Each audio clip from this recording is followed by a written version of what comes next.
Le président du Burkina Faso choque le monde en annonçant la découverte de 400 tonnes d'or enfouies dans le sol national. Il clame haut et fort son refus de les céder à quiconque, défiant les puissances étrangères. Sans l'aval du peuple, en quelques heures, les chancelleries s'enflamment, la tension explose. Tout a commencé ce matin, dans un palais silencieux à Ouagadougou. Ce matin-là, rien ne semblait différent à Ouagadougou. Le ciel, chargé de poussière sahélienne, étouffait encore l'horizon. Mais dans les murs sobres du palais présidentiel, une décision venait d'être prise. Elle n'était ni politique, ni diplomatique. Elle était existentielle. Le président Ibrahim Traoré, habituellement réservé dans ses apparitions, s'était avancé face aux caméras. Il ne tenait aucun discours préparé. Il n'y avait même pas de téléprompteur, juste une feuille de papier pliée en 4, comme un symbole de sobriété face à une tempête qu'il allait déclencher. Sa voix était calme, mais chaque mot portait le poids de l'histoire. Il annonça la découverte de près de 400 tonnes d'or, enfouies depuis des décennies dans les entrailles oubliées de Gaoua. Ce n'était pas seulement une annonce géologique, c'était un acte de rupture. Ce qu'il déclara ensuite fit vaciller les ambassades et agita les marchés. Pas un seul gramme ne quittera notre sol sans l'accord du peuple. La phrase, brève mais tranchante, coupa à travers les décennies de pillage et de silences imposés. La réaction fut instantanée. À Paris, les lignes diplomatiques chauffèrent. À Londres, des analystes murmurèrent des mots qu'on évite dans les rapports officiels. À Washington, certains parlaient déjà de réévaluation stratégique, mais Traoré ne reculait pas. Il savait ce qui allait suivre le doute, la peur, les menaces. Et pourtant, il n'hésita pas, car pour lui, il ne s'agissait pas seulement d'or, il s'agissait de dignité, d'un territoire trop longtemps réduit au statut de zone d'exploitation. Ce jour-là, l'Afrique ne demandait plus la permission, elle prenait position. Ce que le président Traoré venait de déclarer n'était pas un coup de hasard. Ce n'était pas un éclair d'orgueil. Derrière ces mots tranchants se trouvait une vérité plus profonde, littéralement enfouie sous les couches de latérite brûlante du sud-ouest burkinabé. Quelques mois plus tôt, un petit groupe de jeunes géologues, tous formés localement, avait entamé une mission discrète dans la région de Gaoua, officiellement. Ils cartographiaient les risques d'érosion. Mais les données qu'ils rapportaient contredisaient tout ce que les cartes coloniales laissaient croire. Ils creusèrent, pas profondément. Mais ce qu'ils trouvèrent ne ressemblait à rien de ce qu'on leur avait enseigné. Les premières analyses indiquaient des concentrations en or si élevées que certains crurent à une erreur d'échantillonnage. Pourtant, les tests se succédaient et les résultats se confirmaient. Un filon, dense, continu, stable, presque intact. Le plus étrange, c'est que cette zone, pourtant accessible, n'avait jamais été exploitée, ni même mentionnée dans les anciens rapports miniers, comme si elle avait été volontairement effacée des radars. Une omission trop parfaite pour être innocente. Les géologues alertèrent les autorités locales. Le dossier remonta, en silence, jusqu'au palais présidentiel. Traoré le lut une première fois, puis une seconde. Il ne prononça aucun mot, mais fit transmettre un seul ordre, pas un mot à l'extérieur. Pas encore. Il savait qu'il venait de réveiller un passé que beaucoup auraient préféré laisser enterrer. Le président Traoré, troublé par la cohérence parfaite des données géologiques, ordonna une contre-vérification historique. Il fit convoquer des archives militaires, des rapports coloniaux et des documents de prospection datant de plus d'un demi-siècle. C'est dans un entrepôt poussiéreux de Bobo-Dioulasso qu'un technicien retrouva une mallette scellée, estampillée, confidentielle, Haut Commissariat français, 1963, à l'intérieur. Un ensemble de cartes anciennes, annotations à l'encre noire, et surtout, une mention répétée sur une zone notée Zone non exploitable. Sol stérile. Exactement là où les géologues venaient de détecter l'or. Mais un détail trahissait tout sous la mention manuscrite. Une autre annotation. Griffonnée à la hâte puis raturée. Laissait deviner un mot. Réserve stratégique. La conclusion était implacable. Quelqu'un, à une autre époque, avait su et avait choisi de faire taire cette vérité. Pas pour protéger les Burkinabés, mais pour la garder sous clé, loin des regards africains. Pour Traoré, ce n'était plus seulement une question de découverte. C'était une affaire de mémoire trahie. Le jour choisi n'avait rien d'anodin. Un mercredi matin, alors que les chaînes d'information s'attendaient à un discours sur l'économie, le président Traoré fit publier une note de presse énigmatique, annonce d'intérêt national. En coulisses, l'équipe de sécurité veillait au moindre mouvement. Les lignes diplomatiques étaient muettes, mais tendues. Quand il entra dans la salle, le silence était presque physique. Il ne salua pas, ne sourit pas. Il regarda droit dans l'objectif, comme s'il s'adressait non seulement au peuple burkinabé, mais à tous ceux qui, ailleurs, avaient cru ce pays incapable de défendre ce qui lui appartenait. Il présenta les faits, d'une voix ferme. Il décrivit la découverte, les preuves scientifiques, les archives retrouvées. Il n'y avait pas de place pour le doute. Le pays était assis sur l'un des plus grands gisements d'or du continent, et ce trésor avait été caché, volontairement, depuis des décennies. Mais le point de rupture vint à la fin. Sans hausser le ton, il déclara que cette richesse ne serait pas exploitée par des intérêts privés, ni négociée en coulisses. Le peuple décidera, l'État exécutera, l'or restera sur cette terre. L'effet fut immédiat. À peine la conférence terminée, les canaux diplomatiques s'enflammèrent. Mais à Ouagadougou, dans les rues, une autre onde s'était déclenchée, une onde de fierté et de réveil. Dans les heures qui suivirent la déclaration de Traoré, les premières réactions affluèrent comme des vagues incontrôlables. À Paris, le Quai d'Orsay convoqua une réunion d'urgence. À Londres, les analystes financiers parlèrent d'un risque géopolitique non anticipé en Afrique de l'Ouest. À Washington, certains évoquaient une dérive populiste préoccupante. La presse occidentale, dans sa majorité, fut sévère. On parlait d'un président hors de contrôle, inexpérimenté, ou encore prisonnier de l'idéologie souverainiste. Le mot nationalisation était utilisé avec frayeur, presque comme une provocation.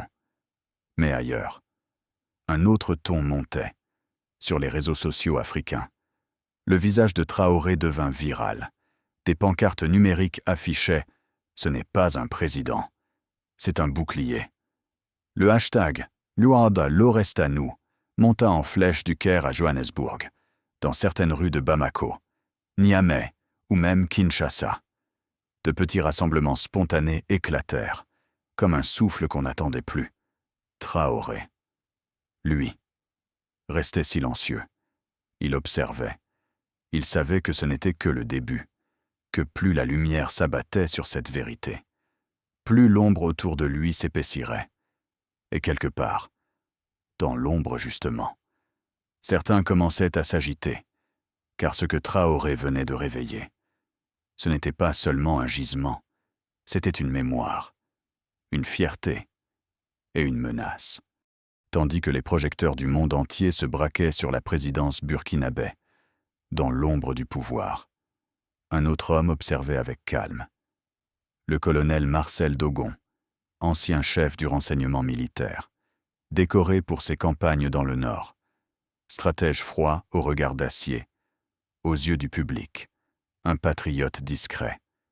Mais à l'intérieur du palais, certains murmuraient qu'il n'avait jamais vraiment servi qu'un seul maître l'ordre établi. Dogon n'était pas surpris par l'annonce du président. Il savait ce que contenait le sous-sol de Gaoua depuis longtemps. Il avait vu les cartes, il avait lu les rapports. Mais pour lui, ce n'était pas une opportunité de fierté nationale. C'était une ouverture pour une négociation secrète. Rentable, très rentable. Quelques semaines avant la déclaration de Traoré, Dogon avait discrètement rencontré, à Accra, puis à Abidjan, des représentants d'un conglomérat minier international, enregistré aux îles Caïmans, mais opéré depuis Londres. En échange de l'accès prioritaire au site, il lui promettait financement politique, appui logistique et, si nécessaire, extraction par société militaire privée. Dogon savait qu'il n'était pas seul. Certains hauts fonctionnaires, frustrés par la ligne dure de Traoré, voyaient en lui une alternative raisonnable, plus diplomatique, plus malléable. Les discussions étaient discrètes, les versements, invisibles, les soutiens, encore silencieux. Mais le plan était en marche. Ce n'était pas encore un coup d'État, pas officiellement, mais c'était une préparation méthodique à une prise de contrôle narrative, institutionnelle, puis physique. Car si Traoré pensait pouvoir défier les règles du jeu, Dogon, lui, n'avait jamais cru au jeu. Il croyait au pouvoir. Et le pouvoir, disait-il souvent en privé, ne se partage pas, il se prend. Traoré n'était pas naïf, depuis sa jeunesse. Il avait appris que les menaces les plus dangereuses ne venaient pas toujours de l'extérieur. Elles naissaient souvent dans les couloirs feutrés, là où les mots sont bas, mais les ambitions démesurées. Et il avait bien senti que quelque chose se tramait, avant même l'annonce publique sur la découverte du gisement. Il avait ordonné une surveillance discrète de certains hauts gradés, parmi lesquels Dogon. Pas pour des soupçons immédiats, mais par pure précaution. Le ton de certaines réunions, les silences calculés, les voyages soudains, tout laissait deviner qu'un fil invisible était tendu dans l'ombre. Les services de contre-espionnage, encore jeunes mais loyaux, avaient intercepté des échanges codés, des itinéraires suspects, des réunions privées dans des hôtels sécurisés à l'étranger, des paiements transitant par des entités écrans basées à Dubaï. Le nom de Dogon apparaissait à plusieurs reprises, jamais directement, mais toujours au cœur du réseau. Traoré n'avait pas encore des preuves judiciaires, mais il avait la conviction. Et il savait que s'il attaquait trop tôt, il risquait de provoquer un séisme institutionnel. Alors, il choisit le silence et le timing. Il laissa Dogon avancer ses pièces.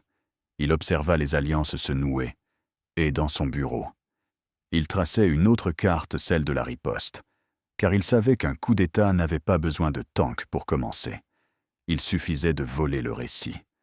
2 semaines après la déclaration fracassante du président, alors que la tension intérieure montait silencieusement et que les regards internationaux restaient braqués sur Ouagadougou. Un événement inattendu survint à l'aéroport présidentiel, un appareil privé, de type Gulfstream, apparu sur les radars sans préavis diplomatique.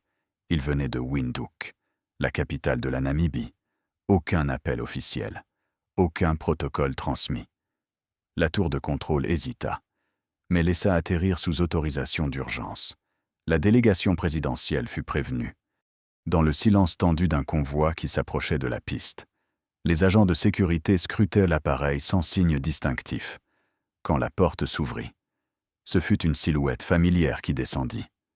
Sans escorte, sans hâte. Natumbo Nandindwa, présidente de la Namibie, l'icône de l'indépendance du sud-ouest africain. Une femme que l'histoire avait déjà essayé de faire taire, mais qui, à chaque fois, était revenue plus forte. Elle n'avait pas envoyé de message. Elle n'était pas venue pour les caméras. Elle était venue pour lui. Elle se souvenait de l'époque où, jeune combattante, elle voyait les réunions internationales comme des murs. Aujourd'hui, elle savait que les murs ne tombent que de l'intérieur. En venant à Ouagadougou sans escorte, elle ne cherchait pas un effet d'image. Elle apportait du poids politique et de la mémoire. Le cortège l'escorta directement au palais. Aucun discours ne fut prononcé ce jour-là, aucun communiqué officiel. Mais dans les cercles diplomatiques, l'information se répandit comme une onde de choc. Le président Traoré venait de recevoir un appui inattendu, et surtout un signal clair. Il n'était plus seul. Le lendemain, dans la cour intérieure du palais de Koulouba, les drapeaux de 2 nations flottaient côte à côte, sans fanfare, sans tapis rouge, simplement 2 pupitres, 2 micros et 2 visages fermes. D'un côté, Traoré, de l'autre, Doua, face à la presse nationale et internationale. La présidente namibienne prit la parole la première. Sa voix était posée. Sans effet de manche, elle raconta comment, il y a près de 40 ans, alors qu'elle militait clandestinement contre l'apartheid, elle avait eu accès à un document confidentiel transmis par un contact aux Nations Unies. Ce document, elle le tenait en main, listait des ressources dormantes, stratégiques, à sécuriser pour des intérêts futurs de stabilité régionale. Le nom de Gaoua y figurait, noir sur blanc. À l'époque, elle n'avait pas compris l'ampleur, mais aujourd'hui, tout s'éclairait. Traoré, à ses côtés, ne montra aucune surprise. Il connaissait le poids de ce genre de révélation. Ce n'était plus une question de théorie du complot, c'était de l'histoire froide, documentée, archivée. L'or avait été connu, classé, puis caché, puis, dans un geste simple mais puissant, Doua tendit la main, et Traoré la serra. L'image fut captée, rediffusée, partagée des millions de fois. 2 dirigeants africains, unis, non pas par une idéologie, mais par une conviction, la souveraineté ne se négocie pas. Ce jour-là, l'Afrique n'avait pas crié, elle n'avait pas imploré, elle s'était tenue droite, et dans les bureaux feutrés de certaines capitales. Ce geste silencieux valait bien plus qu'un discours. L'image de Traoré et Doua, main dans la main, n'était pas seulement un symbole, c'était un choc sismique, et pour ceux qui avaient tout misé sur le chaos. L'effet fut brutal. Ils comprirent que le temps jouait contre eux. À peine 3 jours après la conférence commune, une série d'événements spontanés éclata dans plusieurs quartiers de Ouagadougou. Manifestations contre la vie chère, accusations de mauvaise gestion, slogans appelant à une transition modérée surgirent comme sortis d'un scénario préécrit. Les pancartes étaient toutes neuves. Les slogans, en anglais. Les caméras de médias étrangers, étrangement présentes dès les premières heures. Le discours était rodé, le peuple aurait été trahi, le président isolé, et le pays au bord de la faillite. Mais sur le terrain, une autre vérité se dessinait. Des groupes de jeunes, équipés, coordonnés, encadraient les mouvements. Des pick-up sans plaque circulaient librement. Et dans les coulisses, le nom de Dogon réapparaissait. Il ne s'agissait plus de murmures. Les réseaux de soutien étaient activés. Les contacts dormants s'agitaient. Le plan s'enclenchait. L'objectif créait suffisamment d'instabilité pour exiger une réorganisation de la transition. Mais Traoré n'était pas surpris. Il avait vu les signes. Et pendant que l'on brandissait des slogans dans les rues, lui préparait ses forces, calme, précis. Car il savait que ce qu'on appelait colère populaire n'était souvent qu'un écran, et que l'ennemi, cette fois, n'était pas sur les places publiques. Il était déjà infiltré dans les couloirs du pouvoir, dans les casernes. La rumeur grondait. Certains officiers, fatigués de la tension constante, doutaient en silence. D'autres, plus jeunes, se taisaient, mais restaient fidèles. Le commandement intermédiaire était sous pression neutralité ou loyauté Traoré. Lucide, savait qu'un coup d'État moderne ne venait pas des chars, mais des hésitations. Il ordonna une rotation discrète des unités, redéploya les commandants sûrs et renforça les liaisons sécurisées. Ce n'était pas un réflexe de peur, c'était un acte de prévention. Il voulait éviter une fracture, pas l'imposer, ce que Dogon et ses alliés n'avaient pas anticipé. C'était la conscience nouvelle qui s'était enracinée dans le cœur des citoyens, pendant des décennies. La résignation avait fait loi. Mais cette fois, quelque chose avait changé. On leur avait menti trop longtemps. Et surtout, on les avait vus, écoutés, considérés. Les premières manifestations contre le régime n'eurent pas l'effet escompté. En quelques heures, des milliers de citoyens descendirent dans les rues. Mais pas pour soutenir une transition, ni pour renverser le pouvoir. Ils marchaient pour défendre ce qu'ils avaient retrouvé la dignité. Les banderoles étaient simples. L'or est à nous. Traoré n'est pas seul. Non aux pilleurs masqués. Sur les murs, des slogans s'inscrivaient à la craie. On ne mange pas l'indépendance, mais on meurt sans elle. Dans certains quartiers, des groupes civils s'interposèrent entre les casseurs et les bâtiments publics. Les forces de sécurité, longtemps soupçonnées de double jeu, restèrent en retrait. Puis, dans un geste rare, certains officiers sortirent de leur mutisme et déclarèrent publiquement leur fidélité au chef de l'État. Ce n'était pas un soulèvement, c'était une vaccination populaire contre la manipulation, une réponse silencieuse mais implacable à ceux qui avaient parié sur l'oubli et la peur.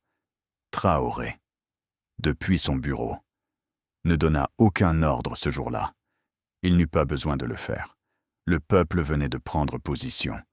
Et cette fois, personne ne pouvait parler en son nom. La nuit était tombée sur Ouagadougou, mais le silence n'était qu'apparent, dans une aile discrète de l'état-major. Les canaux sécurisés bourdonnaient d'activité. Un signal venait d'être intercepté, un plan de fuite. Destination, Lomé, via un avion privé affrété sous couverture médicale. Le nom utilisé pour la réservation ne trompait personne, Dr K.D. Mamba. Le faux passeport portait une couverture médicale, prétextant une évacuation sanitaire d'urgence vers le Togo. Faux nom. Vraie panique. Les forces spéciales, mobilisées discrètement depuis 2 jours sur ordre direct de Traoré, étaient déjà en position. L'opération fut brève, chirurgicale. À 23h42 sur le tarmac secondaire de l'aéroport militaire, le colonel Marcel Dogon fut intercepté. Sans un mot. Alors qu'il montait les marches de l'avion, il ne résista pas. Pas par courage, par calcul. Il croyait encore pouvoir négocier. Mais ce qu'il ignorait, c'est que tout avait été enregistré, les virements, les conversations, les trajets, et que, cette fois, le silence n'achèterait plus l'impunité. À peine arrêté, l'information fut confirmée officiellement, non pas via une allocution, mais par un communiqué court, sec, publié à minuit pile. Le processus démocratique n'a pas été interrompu, il a été défendu. Au matin, la ville se réveilla dans un calme étrange. Pas de klaxon, pas de marche, seulement des radios qui diffusaient en boucle la même nouvelle: le colonel Dogon avait été arrêté. Sans heurts, sans effusion de sang, mais avec des preuves accablantes.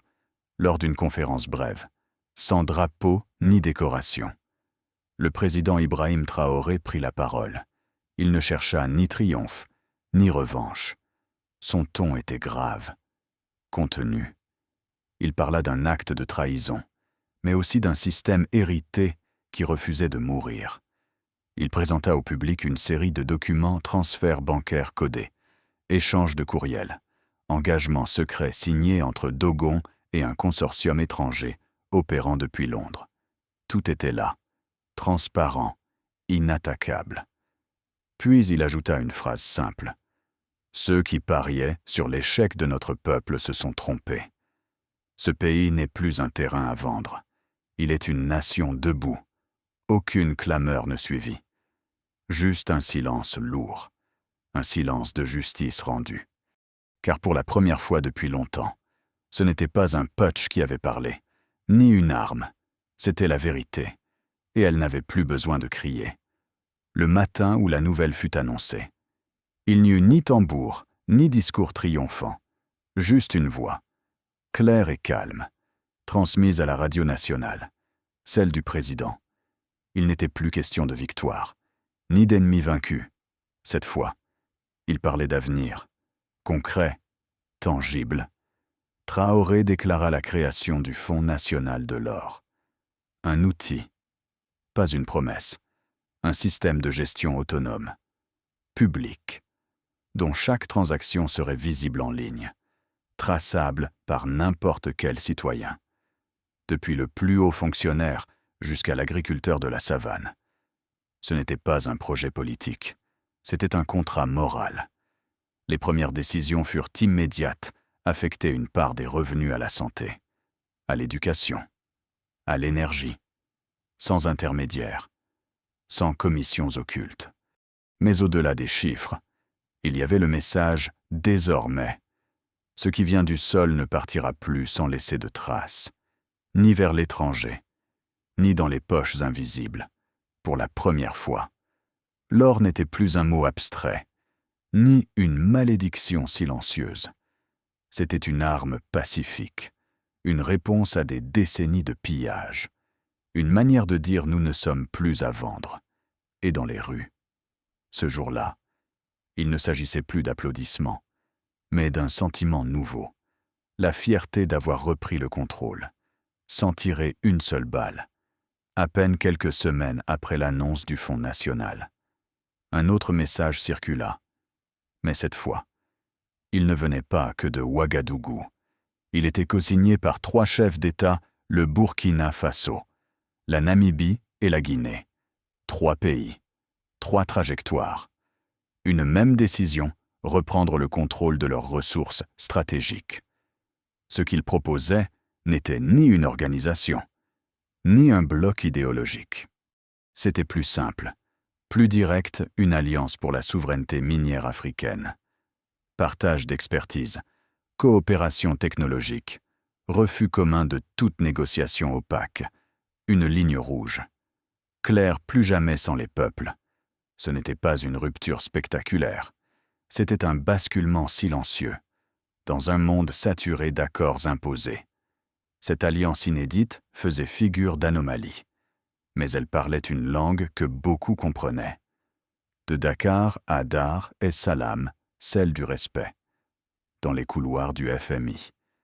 Certains conseillers évoquaient déjà des scénarios de rupture régionale, à Bruxelles. Une note confidentielle évoquait un effet domino incontrôlable si la rhétorique souverainiste devient action structurée.